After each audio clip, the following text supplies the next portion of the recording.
Hello, and welcome back to the God the Artist podcast. I'm your host, Morgan McCarver, and today we have special guest Annie Geever, and she is a writer. Annie, thank you so much for joining me today. Thank you for having me on. I'm looking forward to it. Yes, me too. So, when did you learn that you were a writer? Um, Probably in grade school, I liked to write stories. So since I was a kid, I was a big reader. So, when you're a reader, the two often go hand in hand. For sure. And was there a specific genre you were instantly drawn to? Um, as a child, no. I mean, I read all kinds of different kids books, like I remember the first chapter book I read was On the Banks of Plum Creek, which is one of the Laura Ingalls Wilder Little House books. It wasn't the first one. But I read all kinds of fiction as a kid, often the ones centering on, kids having adventures. As I got older, I read a lot of, and still do read a lot of science fiction and fantasy. Okay. And that's mainly the genre you write in as well, is that correct? Well, yeah, I write post-apocalyptic fiction, which is a subgenre of science fiction. So I don't write, flying off in spaceships or, encountering alien life forms science fiction. But that whole post-apocalyptic genre, and its very speculative aspects, are definitely in the science fiction wheelhouse. Okay, awesome. So tell me a little bit about your story, how you got from kind of reading, writing growing up, and then how you found this specific niche and started making your way as a writer. Sure. Well, I did a bunch of different kinds of things, as I was growing up and, moving into the world as an adult. And, I never really considered writing as a career because it seemed very impractical. And, at the time I started writing, there was no self-publishing or independent authorship like there is today. Um, So I didn't really pursue it. And for a long time, I didn't write fiction. I kind of lost my confidence around like coming up with stories and whatnot. I wrote a lot of creative nonfiction, but I didn't really pursue fiction. Um, and when I was in my 30s, I was working at a university and I decided in a colossal, um, failure of imagination that I would apply to law school. Um, and that's a failure of imagination on my part because, I didn't have a burning desire to go to law school. I didn't have a reason apart from I didn't really like what I was doing. And those are terrible reasons for law school. Um, and I've had lawyers confirm this. um, so I made a bet with myself though. I thought, okay, I'm going to apply to law school and I'm going to go take the classes and, so I can do well on the test. But if I don't get in, I have to like get serious about writing because I've been thinking about it and thinking about it. Well, obviously I didn't get into law school. And so I decided to, take a stab at writing, and a good friend of mine who I didn't realize was a writer, um, we went out to lunch with my sister and we got chatting and she mentioned that, she was starting this writing group and I was like, oh my gosh. So that's how I started and, I'm still cranking away. So cool. And writing group, do you guys meet like every so often and bounce ideas off each other? Well, that particular writing group isn't in existence anymore, but,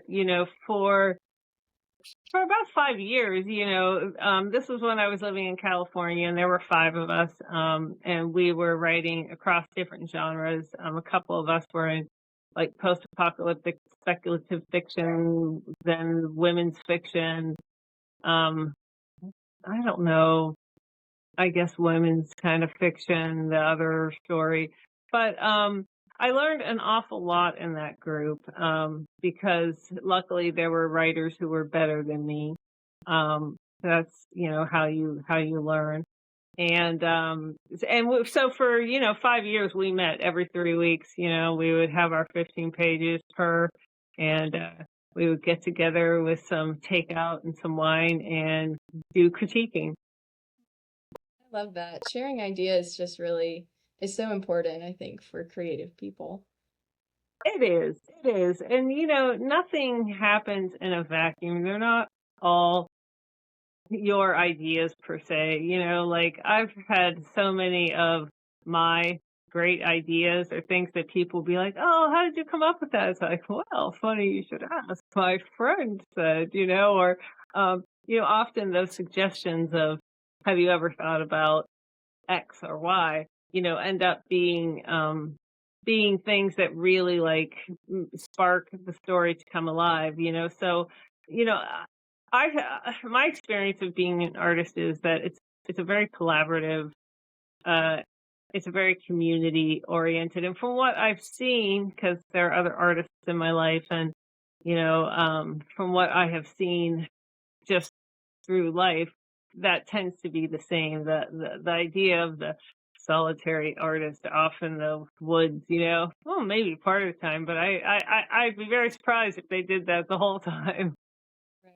Yeah, you gotta have that community, I think, to share in the struggle and, like you said, give ideas and suggestions.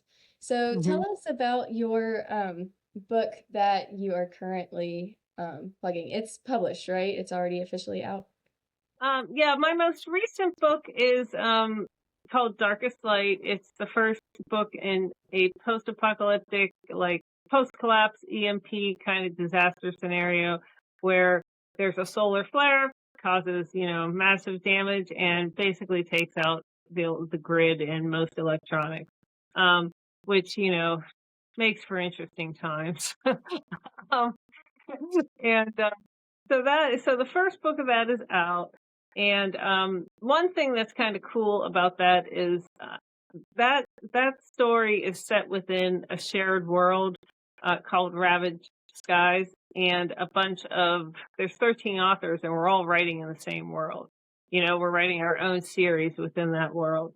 Um, and so that was a lot of fun to collaborate with on, and to, okay, this is how it's going to start out, and, agree on those elements. I have another book coming out in August. I just set the release date, and that's for my zombie apocalypse series. I have two of those.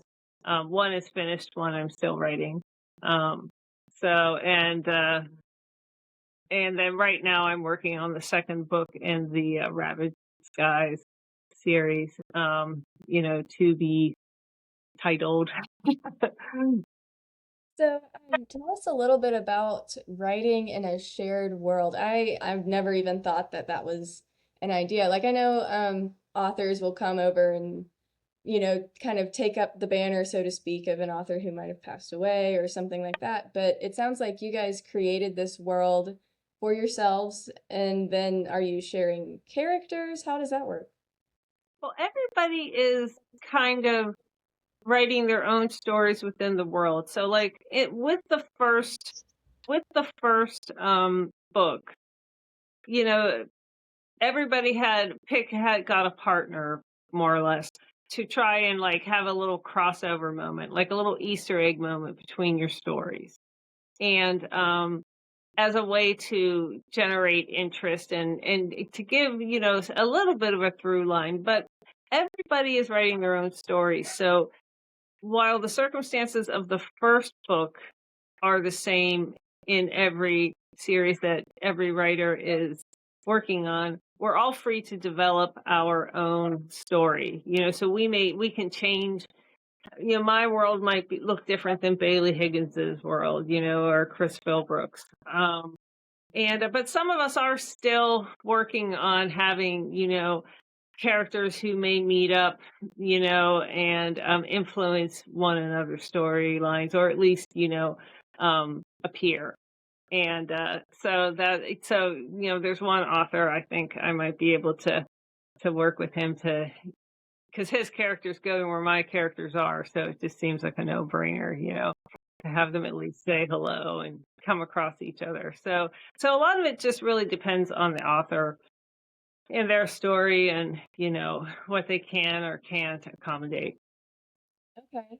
So is this something like solar flares happen, right? They don't Hmm. usually knock out the grid, but is this something that you are kind of I don't want to say predicting, but is this is your book written in a way that this could happen in real life? Yeah, yeah. I mean, like a solar storm strong enough to knock out electronics around the entire world is incredibly rare. Like it would have to be like a once in a billion years kind of thing. But there have been, solar events that are of the severity that we are proposing in our world.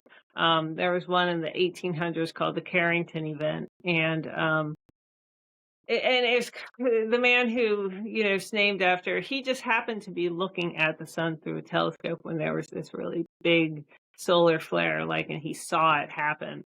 And what happened is there was an aurora in the sky for like 6 months that was so bright you could read a book by it. Um, and it was all, and people could see it all over the world. And it didn't have any, very little effect. Like it knocked out telegraphs in some places. But, there wasn't much being done with electricity at the time. There wasn't a lot to affect. Whereas nowadays, there would be a lot to affect. and, and so, so we're taking a little bit of creative license, but, these things can happen. And, unfortunately, the grid here in the United States is pretty old and parts of it are very dicey, which would make us even more vulnerable to that. Now, do I worry about this happening? No, I absolutely do not worry about this kind of thing. But it makes for an interesting survival situation, and then you can do what I like to do. I like to get into the mucky moral dilemmas. And I like to get into what happens to people under these extreme circumstances. What kind of choices do they make? How do those choices change them for good or for bad? How do they live with them? So that's why I like post-apocalyptic fiction. It gives you a very extreme environment where you can really crank the stakes up incredibly high, and yeah, basically make people suffer, but at the same time, dig into the human condition a little bit. That's something I haven't considered, but you're right. In extreme times, you really see the best and worst of people. So, Hmm. how do you navigate that as a writer? Are your characters based on people you've experienced in your life, or are these made up scenarios? Well, it's a bit of both, because some characters, are influenced by certain people in your life, and you may take certain characteristics or personality traits, and use those. You may use something about a person that is interesting. But the thing is, you end up, as you write, yeah, first off, you have to develop your character before you even start. You have to have some idea about, who is this person? Where are they from? What things have happened to them in their life that have shaped them to the person they are now? And how do those, flaws or emotional wounds or whatever, how do they dictate how this person will react, to anything, to getting flowers sent to them, or, to having, raiders come and want to steal their stuff. Um, everybody's experience is different. So they're going to, and their emotional and mental makeup is different. So they're going to have different reactions, and the characters will take on a life of their own. I used to think that was just something that writers said, but they really do sometimes, because and what it really is that you're getting a better feel for who the character is as you write. Like by the end of drafts, I have a much better feel for my characters than when I started.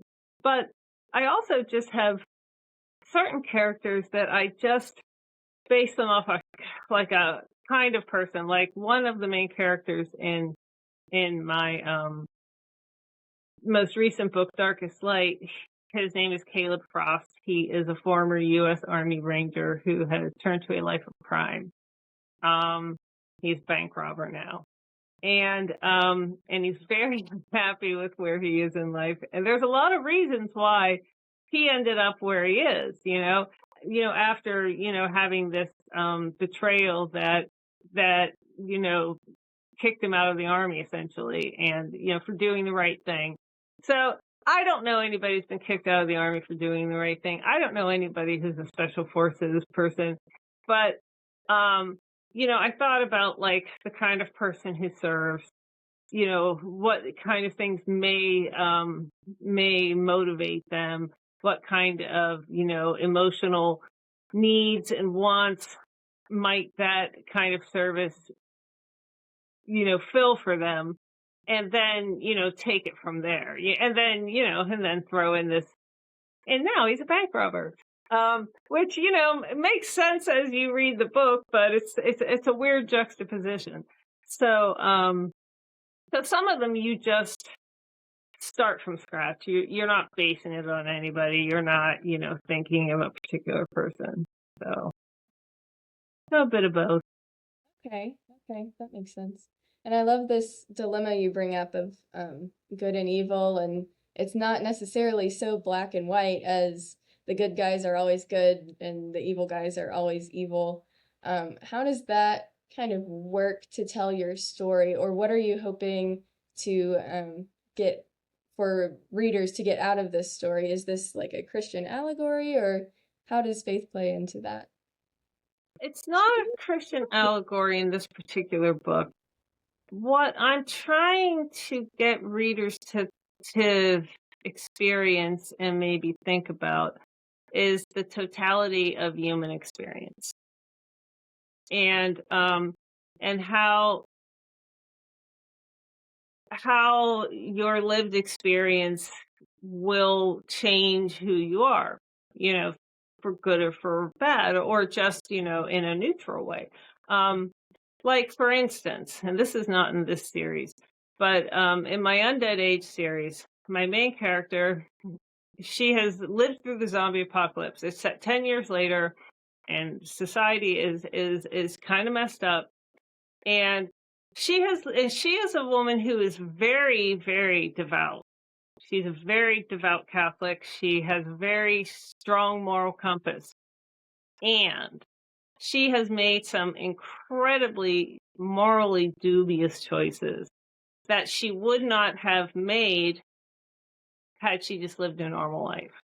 But living through the zombie apocalypse, she learned some really hard lessons and had experiences that have changed her approach to life. And so she still has this really strong moral compass, but she doesn't always do the right thing or live up to what she believes. And I do that because first off, I think that makes contradictions make a more interesting character, I think.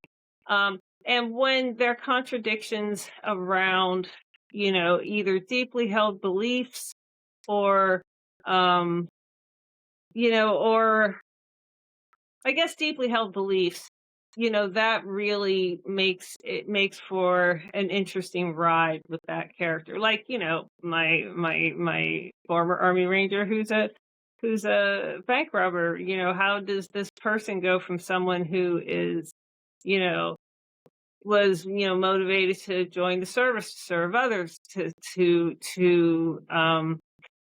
protect people, to being someone who, breaks the law, robs banks, which would be, even if you don't like fire a gun, would be terrifying to the people who are there. That's not protecting innocence, And so I like to do that because we all have those struggles in life, and we all have those times where, like, yes, we've got this ideal, and this is what we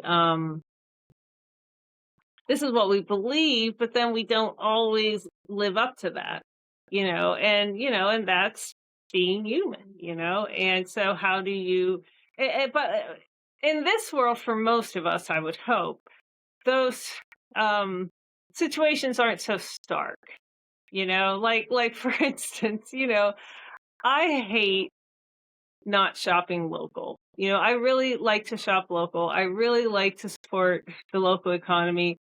And I get a lot of stuff at Amazon, which, it's just like, oh, I'm supporting this, like, blob that is taking over the world, Um, so I mean, and those are like little small scale ones that we have in everyday life.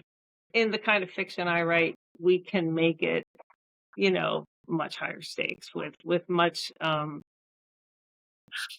more drama to the contradictions and the conflicts. So what does your writing style look like? Or since writing is your profession, what does a day in the life of a writer look like? Well, it depends on what I'm actually doing. So, because we don't write all the time. People sometimes think, oh, writers, they write all the time. Yeah, I don't know, maybe people like Stephen King do because he's got lots of people to take care of all the other stuff. But when I'm writing, the day usually consists of, getting up early, taking care of the dogs and the cats. Speaking of, one just jumped in my lap. You might see a tail. Um, taking care of those critters, and then, sitting down and, cranking out for, 4 to 6 hours, and, sometimes I take breaks in between, um, but, sometimes it isn't a straight 4 to 6 hours, but, doing that and trying to get, whatever my word goal is in for the day. Um, some days, it goes better than others. But, then there's like right now, I'm writing a little bit, but what I'm mostly focused on is um getting some like marketing social media stuff together for when this new book comes out. Um just to like keep my presence up on social media, because I'm the first to admit social media is not my love. Um, and I kind of have to force myself to do it.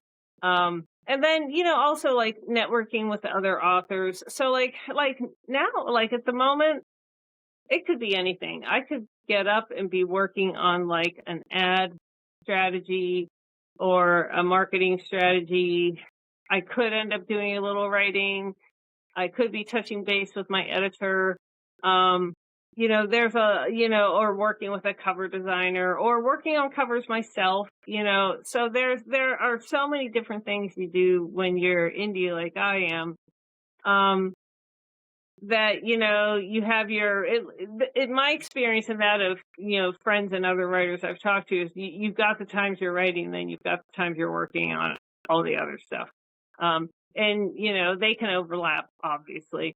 But, like I'm doing all this like admin stuff, but as soon as my book gets back from the editor, I'll drop all of that and I will spend 3 weeks editing the book. So, looking at what her changes and, deciding where to go with that. Um, so it can be pretty fluid. So and you have to be careful. I find I have to be careful because it's really easy to flip from one to the other unless I really like come up with a plan and, know what I'm planning to do on a particular day in a particular week. I mean, Oh, when I'm writing, it's easy. I yeah. just get up and I write, but when I'm not writing, then it can be a little trickier. Yeah, it's crazy how doing the thing you love sometimes is actually takes up less time than doing all of the other things to promote doing the thing you love. Yes, that is very, very true. And I didn't, I had a sense of that, but I didn't um appreciate the degree. Uh, you know. So, but yes, you're absolutely right. So when you do get those moments to sit down and write, are you the type of writer who has everything story mapped and planned out, or do you just kind of see where the characters take you? Now I'm a plotter, and I'm a plotter because my first book I had a very laid out for the first half of the book, and then this thing happened, and then I knew how it was going to end. Well, I hit and this thing happened which I hadn't really worked on, and I got stuck. I got really stuck. So I've become a very devoted plotter. Now that said, things change as you write. Sometimes people who don't plot think that like you're a slave to that to that plot, to that outline. But sometimes things change. Sometimes I get to chapter 15 and I realize, oh, I really shouldn't have killed Mallory, because she could play this other role in the story, or she could do something in the story. So then I have to write a note and say, uh, didn't kill Mallory, alive again as of chapter 15. And, then I'll write from there on as if I'd never killed her and fix it on the rewrite. Um, so, so even, and now I don't know, I'm sure that there are people who like, they make that plot, they do not deviate from that plot. Those are people who probably write a lot more books than I do every year. Um, but, um, but I do tend to have a pretty detailed plot and to start from, and then but I'm not a slave to it, because inspiration strikes, or you have an idea, or your character goes off in their own direction, and you're like, oh, I guess I'm doing this now. It sounds like you write very similarly to how real life works anyway. You think you have a plan and then something happens and maybe you keep on that plan or maybe you change your mind. I never thought of it that way, but that's very true. That's very true. So what is your favorite part about being a writer and what's your least favorite part? My favorite part is playing make believe. Mm. um it's coming up with these ideas, and then you know bringing them to life on the page, and that's my favorite part. Like, I don't really like writing first drafts because they're hard. Um, but I also do like writing first drafts because you're like bringing the story to life. My least favorite part is like all the marketing stuff, because I've had to learn a lot about it. I have no illusions that like I'm this marketing whiz, because there's just so much to learn, and things change so rapidly nowadays. But that tends to be the part that most writers don't like. And then there are those people who are like just really good at it and love doing it, and I really wish I was one of them. Yeah, I think we all have people we aspire to be or to be like. But I'm sure there's writers out there who are aspiring to be like you. So tell us about the new books that you have coming out. Those sound exciting. Yeah, well, I have two zombie apocalypse series. The Undead Age is a 3-book series, and that series is finished. It's set 10 years after the zombie apocalypse, and things are still a mess, mostly because of people. Um, now I have a sister series to that, called Steel City Apocalypse. It's set here in Pittsburgh. Undead Age is on the West Coast. Because that's where I was living at the time. Now I'm back in Pittsburgh, and so I decided to write a story at the beginning as the apocalypse is happening, because some of my readers were like, "Well, when are you going to write the beginning? When are you going to let us see how it all started?" And I didn't want to do it with the characters I had written about already, because I, that it didn't interest me, and as far as I was concerned, like, their stories are done, you know. Um, so I thought it would be fun to set it somewhere else, and to do a more traditional, as the zombie apocalypse unfolds, kind of a story. So my third book in that series is coming out. and that's the one that's coming out in August. That series is going to have 5, if not 6 books. So the story seems to be getting bigger as I'm writing, but um, but and yeah, so that's been a lot of fun, and it's been fun to like play with the different kind of characters. You know, like one of the main characters is a Pittsburgh guy, like so many of my brothers and sisters, or my brothers and uncles and cousins, you know. And one of them is a woman from Africa by way of the UK, who works at the zoo, and which is where they get trapped. And you know, and so it's kind of fun to be able to have that like stranger perspective of a place which is different from the native perspective, you know, and the things that they find interesting and funny and, you know, just perplexing, you know, about where they are and different people. So and it's been a lot of fun too, because you know it's set in my hometown and there are a lot of really cool things you know about my hometown, and so I get to show those all off, which has been a lot of fun. And I love how your setting changes with where you're living. I think that is so interesting. Has the snow in Pittsburgh come into the books at all? It's starting to. at the at the end of the second book, they got a little early snowstorm. So winter is coming, and it's going to make life a little easier and more difficult. Oh, I'm sure, I'm sure. Do you have a favorite book that you've written? Um, I really am very proud of the third book in the Undead Age series. It's called Reckoning in an Undead Age. Um, I think I'd grown a lot as a writer. I think I did justice to the characters and their stories. Um, but I also really like the Steel City books, and I ended up enjoying. I really like Darkest Light too. You know, the Solar Storm story, and in a way that I didn't expect that I would. Um, you know, because I hadn't written anything without monsters, you know, and even though the monsters are just a foil in some respects, um, you know, I had them, I used them, you know, and I don't want to say they're a crutch, but they were something I could rely on, and now I didn't have that.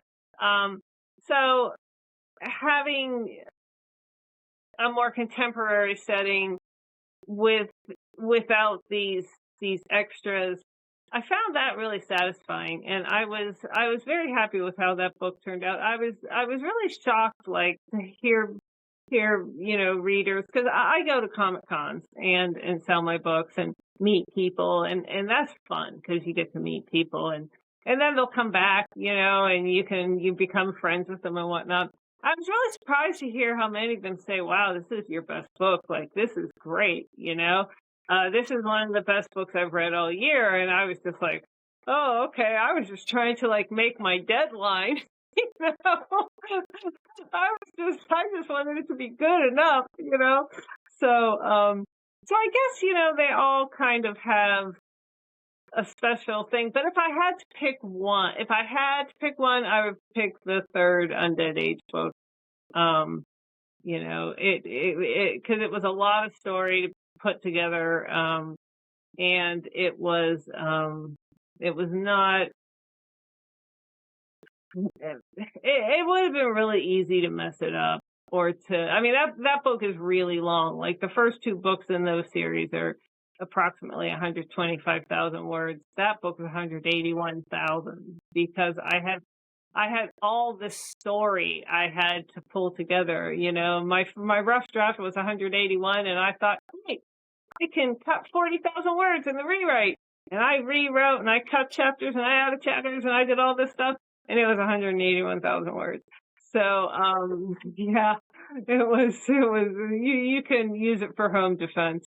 Um, but, um, but yeah, I was very happy with how that one that one came together. That's so cool. You've got like a following too at the Comic Cons. When did you realize, like, wow, I have made it as a writer? Like, now I can call myself a writer. I don't know that I've reached that yet.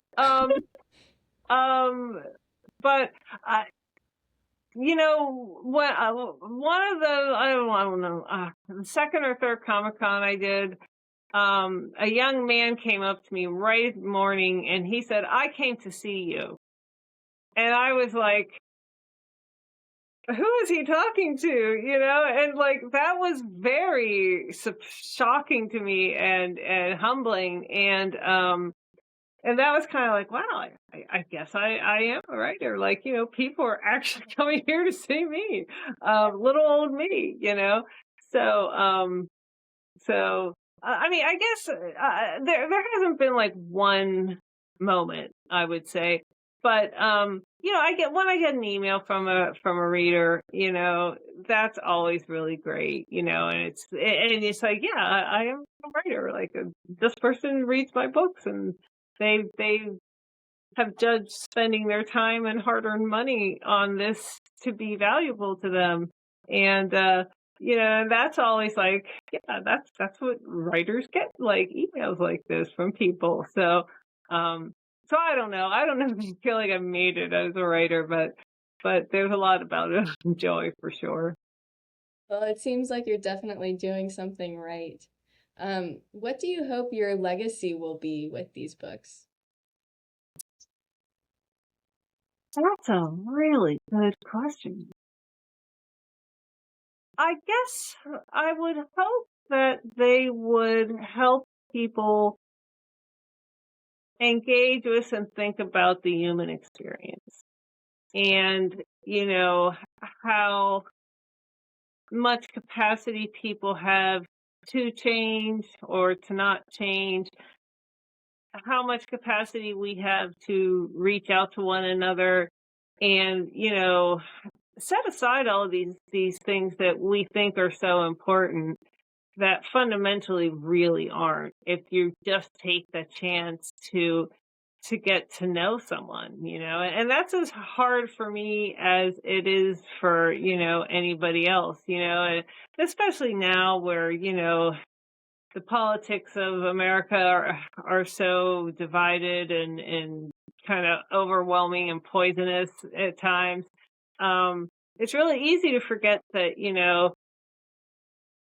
it's not an us or them thing. Like, it's all of us. We're all into this together ultimately. And if we can, remember that, I guess that's what I would really love if people took that away from my books, that, it's about what we can do together, not, what I can do at your expense or you do at my expense, but what we can do together and how we can see the humanity of each other.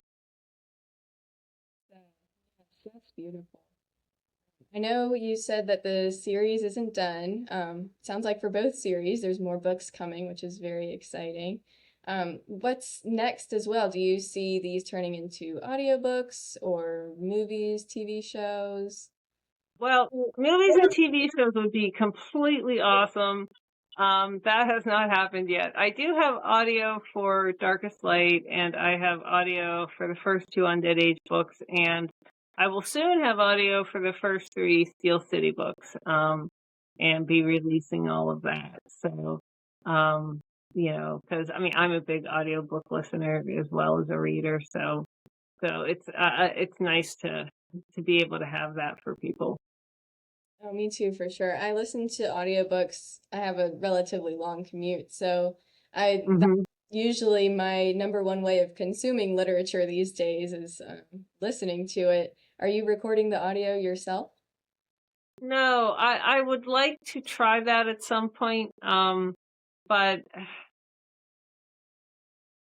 I don't really like the sound of my voice when I hear it. Because you know how you say, your voice sounds different to you because you're hearing it with all the resonance of the bones and everything, crazy about my voice, but I would like to try it, I think it would be it would be it could be fun. So maybe someday. Yeah, no, I feel the same way about my voice too. I guess everybody does a little bit. Just Yeah, it doesn't sound like you know, when you hear it exactly. in your head. Exactly. Well, Exactly. I have enjoyed this talk so much. Tell us where we can find your books. Sure. All of my books are on Amazon, um, ebooks and, print. And my print is also available in other stores like Barnes and Noble and other bookshop.org, etc. My website is my name, amgeever, .com, so you can find me there. And then you can find me on Instagram and Facebook at amgeever. All of that in the show notes as well for our listeners. And do you have any final thoughts or words of advice, encouragement for any writers out there? Just start. Don't wait. There's never going to be a perfect time. I wasted so much time because I thought I had to write the great American novel, and it's like, no, you just write a good story. Keep it simple. Well, thank you so much, Annie. Until next time. Thank you, Morgan.